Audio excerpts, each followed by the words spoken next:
ಎಲ್ಲ ಧ್ಯಾನ ಮಿತ್ರರಿಗೆ ಆತ್ಮಪೂರ್ವಕ ನಮಸ್ಕಾರಗಳು.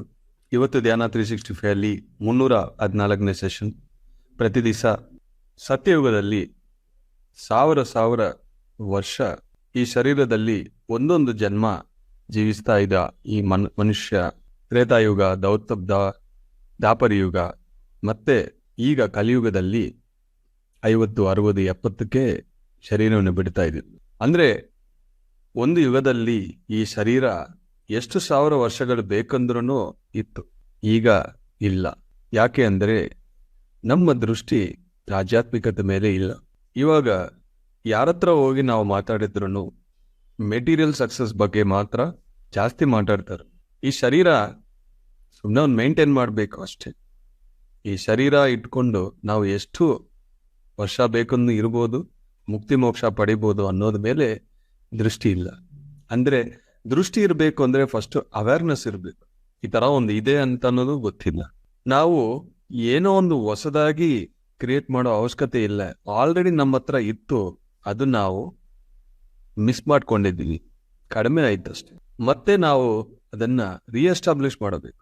DNA ಆಗಲಿ, ನಮ್ಮ ಚಕ್ರಗಳಾಗಲಿ, ಎನರ್ಜಿ ಆಗಲಿ, ಆಧ್ಯಾತ್ಮಿಕ ಜ್ಞಾನ ಆಗಲಿ, ಪ್ರಕೃತಿ ಜೊತೆ ಜೀವಿಸೋದಾಗ್ಲಿ, ಸರಿಯಾದ ಮಾತು, ಪ್ರತಿ ಒಂದನ್ನು ಮತ್ತೆ ನಾವು ರಿಎಸ್ಟಾಬ್ಲಿಷ್ ಮಾಡಬೇಕು. ಒಂದು ಕಾಲದಲ್ಲಿ ನಾವು ಯಾವುದೇ ಒಂದು ಡಿವಿಷನ್ ನಮಗೆ ಇಲ್ಲ, ಮೇಲೋರು ಕೀಳೋರು ಅಂತ ಇಲ್ಲ, ರಿಲಿಜಿಯನ್ಸ್ ಇಲ್ಲ, ಕಮ್ಯುನಿಟೀಸ್ ಇಲ್ಲ, ಏನೂ ಇಲ್ಲ. ಯಾಕೆಂದ್ರೆ ಸತ್ಯ ದರ್ಶನ ಇತ್ತು ಪ್ರತಿಯೊಬ್ಬರಿಗೆ. ಸತ್ಯ ಏನು ಪ್ರತಿಯೊಬ್ಬರಿಗೆ ದರ್ಶನ ಮೂಲ ಗೊತ್ತು. ಈಗ ವಿಗ್ರಹ ದರ್ಶನ ಇದೆ, ಸತ್ಯ ದರ್ಶನ ಇಲ್ಲ. ವಿಗ್ರಹಗಳಿಗೂ ಬೇರೆ ಆಯ್ತು, ಮತಗಳು ಬೇರೆ ಆಯ್ತು, ಕುಲಗಳು ಬೇರೆ ಆಯ್ತು, ಜಾತಿಗಳು ಬೇರೆ ಆಯ್ತು, ಡಿವಿಷನ್ಸ್ ಆಯ್ತು. ಪ್ರಕೃತಿ ನಾವು ಬೇರೆ, ಜಂತುಗಳು ನಾವು ಬೇರೆ, ಮನುಷ್ಯನಲ್ಲಿನೂ ಬೇರೆ ಬೇರೆ ಬೇರೆ ಬೇರೆ ಡಿವಿಷನ್ ಮಾಡಿ ಮಾಡಿ ಮಾಡಿ ದೇವರನ್ನು ಎಲ್ಲೋ ದೂರ ಆಗ್ಬಿಟ್ರು. ಎಲ್ಲೋ ಇದಾರು ದೇವರು ಅಂತ, ನಮ್ಮೊಳಗೆ ಇರಾರನ್ನೋದು ಮತ್ತೋಗಿದೆ. ನಮ್ಮೊಳಗೆ ನಾವು ಹೋಗ್ಬೇಕು ಅಂದ್ರೆ ಈಸಿ, ಹೊರಗೆ ಹೋಗಿ ಎಲ್ಲಿ ಹುಡುಕ್ತಾನೇ ಇದೀವಿ ಎಷ್ಟು ವರ್ಷಗಳು. ನಮ್ಮೊಳಗೆ ಇರೋ ಈ ಆತ್ಮನೇ ದೇವರು.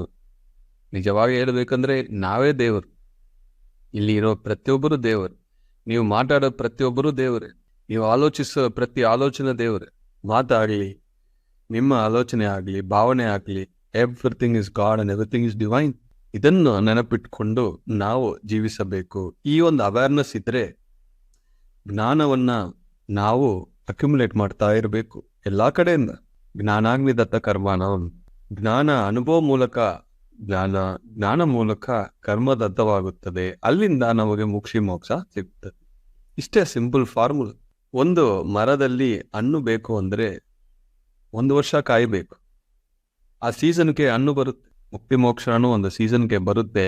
ನಿಲ್ತ್ಕೋಬೇಕು, ಸಾಧನೆ ಮಾಡ್ತಾ ಇರಬೇಕು. ಮೋಕ್ಷಕ್ಕೋಸ್ಕರ, ಮುಕ್ತಿಗೋಸ್ಕರ, ಆ ಜ್ಞಾನಕ್ಕೋಸ್ಕರ ನಮ್ಮನ್ನು ನಾವು ಪ್ರಿಪೇರ್ ಮಾಡ್ಕೊಳ್ತಾ ಇರಬೇಕು. ಯಾವ ರೈಟ್ ಟೈಮ್ ಬರುತ್ತೋ ಅವಾಗ ಸಿಕ್ಬಿಡುತ್ತೆ. ಒಂದು ಕ್ಷಣ, ಆ ಕ್ಷಣಕ್ಕೋಸ್ಕರ ಜೀವಿಸಬೇಕು. ಪಾತ್ ಚೇಂಜ್ ಮಾಡೋದು, ಇಲ್ಲಿ ಅಲ್ಲಿ ಹೋಗಿ ಹುಡ್ಕೋದು ನಮಗೆ ಉಪಯೋಗ ಇಲ್ಲ. ಯಾಕಂದ್ರೆ ಎಲ್ಲ ಹುಡುಕಿ ಕೊನೆಯದಾಗಿ ಇಲ್ಲಿ ಬಂದಿದ್ದೀವಿ. ನಿಲ್ತ್ಕೊಳ್ಳೋದು ಕಲ್ತ್ಕೋಬೇಕು. ಪೇಷನ್ಸು, ಸಹನೆ ಅನ್ನೋದು ಜಾಸ್ತಿ ಮಾಡ್ಕೋಬೇಕು. ಅದು ನಮಗೆ ರಿಸಲ್ಟ್ಸ್ ಕೊಡುತ್ತದೆ. ಪ್ರಕೃತಿ ಜೊತೆ ಯಾರು ಜಾಸ್ತಿ ಇದ್ದಾರೋ ಅವ್ರಿಗೆ ಒಳಗೆ ಸಹನೆ ಅನ್ನೋದು ನ್ಯಾಚುರಲ್. ಪ್ರಕೃತಿ ವಿರುದ್ಧವಾದ ಜೀವಿತದಲ್ಲಿ ಯಾರು ಇರ್ತಾರೋ ಅವ್ರಿಗೆ ಸಹನೆ ಇರಲ್ಲ. ನಿಮ್ಮನ್ನು ನೀವೇ ನೋಡ್ಕೊಳ್ಳಿ, ನಿಮ್ಮನ್ನು ನೀವೇ ಪ್ರಶ್ನಿಸ್ಕೊಳ್ಳಿ, ನಾನು ಸಹನೆಯಲ್ಲಿ ಇದೀನಾ ಇಲ್ವಾ ಅಂತ. ಅವಾಗ ನಿಮ್ಗೆ ಗೊತ್ತಾಗುತ್ತದೆ ನಾವು ಪ್ರಕೃತಿ ಜೊತೆ ಇದೀವ, ಪ್ರಕೃತಿಗೆ ವಿರುದ್ಧವಾಗಿದೀವ ಅಂತ. ಸರ್ವೇ ಜನ ಸುಖಿನೋ ಭವಂತು ಅಂದ್ರೆ ಎಲ್ಲಾರು ಹಾಯಾಗಿರ್ಬೇಕು ಅಂದ್ರೆ ಪ್ರತಿಯೊಬ್ಬರು ನೀನ್ ನೋಡೋ ವಿಧಾನ ಚೇಂಜ್ ಆಗ್ಬೇಕು. ಒಳಗಿಂದ ಬರಬೇಕು, ಬರೀ ಬಾಯಿಂದ ಅಲ್ಲ. ಸಹನೆ ಒಂದು, ಸಂತೋಷವಾದ ಜೀವನ ಒಂದು, ಪ್ರತಿ ಕ್ಷಣ ಆನಂದವಾಗಿರ್ಬೇಕು. ಆನಂದೋ ಬ್ರಹ್ಮ. ನಿಮ್ಮನ್ನು ಒಬ್ಬರು ನೋಡಿದ್ರೆ ಅವ್ರಿಗೆ ಆನಂದ ಬರಬೇಕು, ದುಃಖ ಬರಬಾರದು, ಕೋಪ ಬರಬಾರದು, ನಾಚಿಕೆ ಬರಬಾರದು. ನಿಮ್ಮನ್ನು ಯಾರು ನೋಡಿದ್ರು ಆನಂದ ಬರಬೇಕು.